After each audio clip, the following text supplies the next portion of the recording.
ঈদের পরে কঠোর কর্মসূচি দেব এই দ্রব্যমূল্য, আইন শৃঙ্খলা পরিস্থিতির উন্নতি এবং ওই স্বৈরশাসক খুনি হাসিনার দূষরদের সম্পত্তি রাষ্ট্রীয় সম্পত্তি হিসাবে ঘোষণা দিতে হবে অবিলম্বে।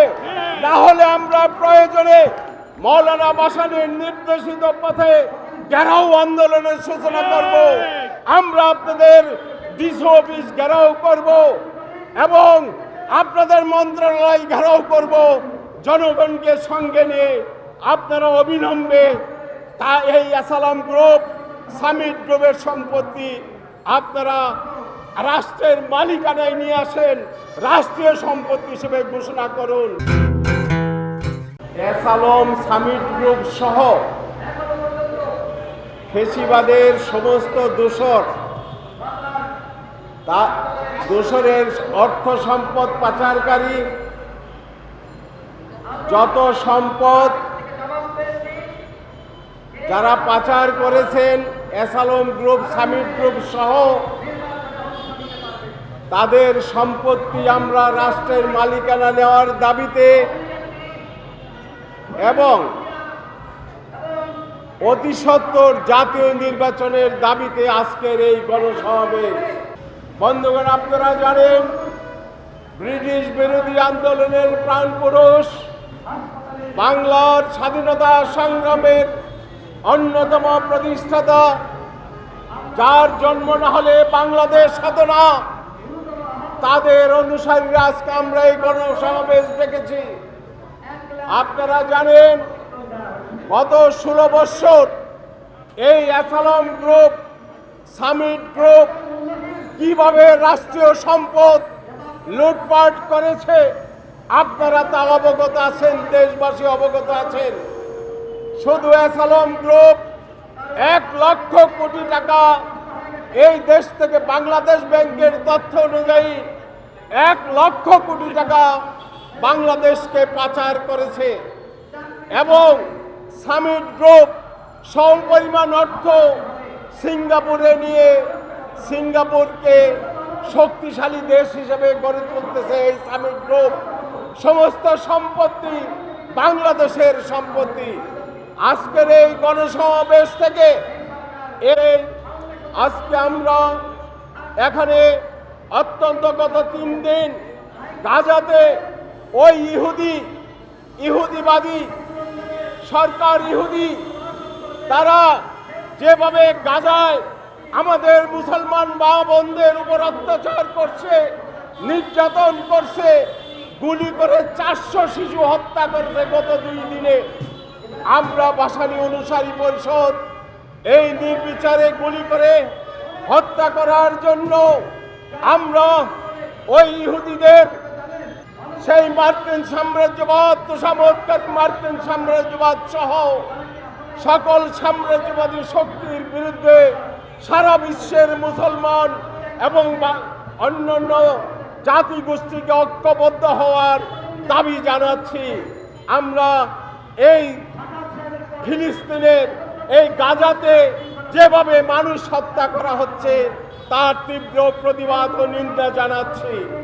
বন্ধুগণ, পাশাপাশি আজকে আমাদের বাংলাদেশের আপনারা দেখছেন কি অবস্থা, আইন শৃঙ্খলা পরিস্থিতির অবনতি। আমি দুঃখের সাথে বলতে চাই, খোদ প্রধান উপদেষ্টার উপজেলা হাটহাজারীতে মানুষ দিনের বেলা হাঁটতে পারছে না। আমি প্রধান উপদেষ্টাকে বলবো, আপনার উপজেলার যে চিত্র আইন শৃঙ্খলার অবনতি, এই অবনতি সারা বাংলাদেশে হচ্ছে। আমরা অবিলম্বে আপনাকে অনুরোধ করব, আপনাকে আমরা সমর্থন দিয়ে ক্ষমতায় বসিয়েছি, আমরা আন্দোলন করে আপনাকে ক্ষমতায় বসিয়েছি, অথচ আজকে দেশের আইন শৃঙ্খলা পরিস্থিতি যা হয়েছে তা ভাষায় প্রকাশ করার মতো নয়।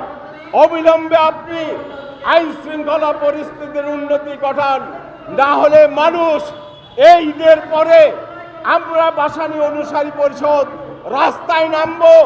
যেভাবে আমরা এই ফ্যাসিস্টকে এই দেশ থেকে বিদায় করেছি, আমাদেরকে রাস্তায় নামাবেন না। আমরা তীব্র প্রতিবাদ জানাচ্ছি। আইন শৃঙ্খলার যদি উন্নতি না করেন, আমরা ঈদের পরে অন্যান্য দলের সঙ্গে আলাপ আলোচনা করে আমরা কঠোর কর্মসূচি দেব রাস্তায়। তখন কিন্তু আর জনগণকে আপনারা কোনোভাবে ফিরাতে পারবেন না। তাই আমরা আজকের এই সমাবেশ থেকে আমি অনুরোধ করব, শুধু আইন শৃঙ্খলা পরিস্থিতি নয়, দ্রব্যমূল্য নিয়ন্ত্রণে নিয়ে আসুন। ওই সিন্ডিকেট ভেঙে দিন। সিন্ডিকেটের জন্য চাউলের মূল্য আজকে মোটা চাউল 85 টাকা, চিকন চাউল 100 টাকার উপরে চলে গিয়েছে। এই জন্য কি আমরা আপনাদেরকে ক্ষমতায় বসিয়েছি? আমরা ঈদের পরে কঠোর কর্মসূচি দেব এই দ্রব্যমূল্য, আইন শৃঙ্খলা পরিস্থিতির উন্নতি এবং ওই স্বৈরশাসক খুনি হাসিনার দূষরদের সম্পত্তি রাষ্ট্রীয় সম্পত্তি হিসাবে ঘোষণা দিতে হবে অবিলম্বে। না হলে আমরা প্রয়োজনে মৌলানা ভাসানীর নির্দেশিত পথে ঘেরাও আন্দোলনের সূচনা করব। আমরা আপনাদের ডিসি অফিস ঘেরাও করব এবং আপনাদের মন্ত্রণালয় ঘেরাও করব। জনগণকে সঙ্গে নিয়ে আপনারা অবিলম্বে এই অ্যাসালাম গ্রুপ, সামিট গ্রুপের সম্পত্তি আপনারা রাষ্ট্রের মালিকানায় নিয়ে আসেন, রাষ্ট্রীয় সম্পত্তি হিসেবে ঘোষণা করুন। বন্ধুগণ, আমরা ঈদের পরে অলরেডি আমরা বিভিন্ন রাজনৈতিক দলের সঙ্গে আলাপ আলোচনা চালিয়ে যাচ্ছি, আমরা আলাপ আলোচনা করে যাচ্ছি। ঈদের পরে আমরা বসে কঠোর কর্মসূচি দিব এবং জাতীয় নির্বাচন অবিলম্বে দিন। নির্বাচিত প্রতিনিধিদের কাছে ক্ষমতা হস্তান্তর করুন। আপনারা আর পারবেন না। গত 8 মাসে আপনারা কিছুই করতে পারেননি, আইন শৃঙ্খলা পরিস্থিতির উন্নতি ঘটাতে পারেননি, দ্রব্যমূল্যের দাম সহনীয় পর্যায়ে আনতে পারেননি। তাই আমরা নারীর প্রতি সহিংসতা বন্ধ করতে পারেননি। আজকে 8 বছরের শিশু ধর্ষণ হচ্ছে, আপনারা কিছুই করতে পারছেন না। এটা কি? এই জন্য এই দেশের মানুষ লড়াই সংগ্রাম করে সারা এই 54 বছর যেভাবে লড়াই সংগ্রাম করেছে, আমরা ঈদের পরে লড়াই সংগ্রাম করব এই আইন শৃঙ্খলা পরিস্থিতি উন্নতির জন্য। আর অবিলম্বে আজকের এই গণসমাবেশ থেকে বলছি, অবিলম্বে ওই ফ্যাসিস্ট খুনি হাসিনার দোসরদের গ্রেপ্তার করুন। অ্যাসালাম গ্রুপ, সামিট গ্রুপ, এদেরকে গ্রেপ্তার করে তাদের বিচারের আওতায় আনতে হবে। এই ফ্যাসিস্ট দোসরদের গ্রেপ্তার করতে হবে অবিলম্বে।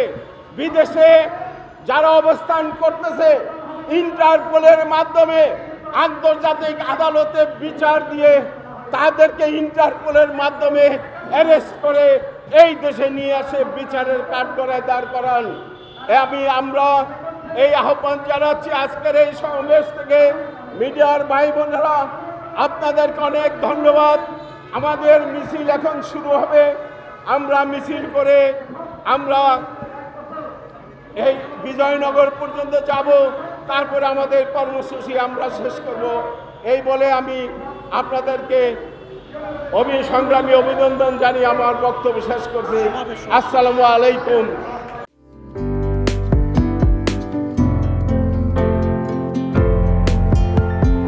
পহেলা জানুয়ারি 2025 ইউটিউব জার্নালিজমের অগ্রদূত changetv.press 6 বছর পেরিয়ে পা রাখল গর্বিত আমি অত্যন্ত আনন্দিত হলাম যে চেঞ্জ টিভি আগামী কয়েকদিনের মধ্যেই 6 বছর পূর্ণ করবে। আর হাঁটি হাঁটি পা পা করে চলা শুরু করে এখন সে বেশ দৌড়াদৌড়ি করছে বলা যেতে পারে। ও নামটাও অত্যন্ত বলবো যে সিগনিফিক্যান্ট, যে চেঞ্জ, এই গণঅভ্যুত্থান কিন্তু চেঞ্জ চেয়েছে। সেই হিসেবে তোমার টেলিভিশনের, তোমার এই চ্যানেলের নামের একটা যথেষ্ট মিল পাওয়া যায়।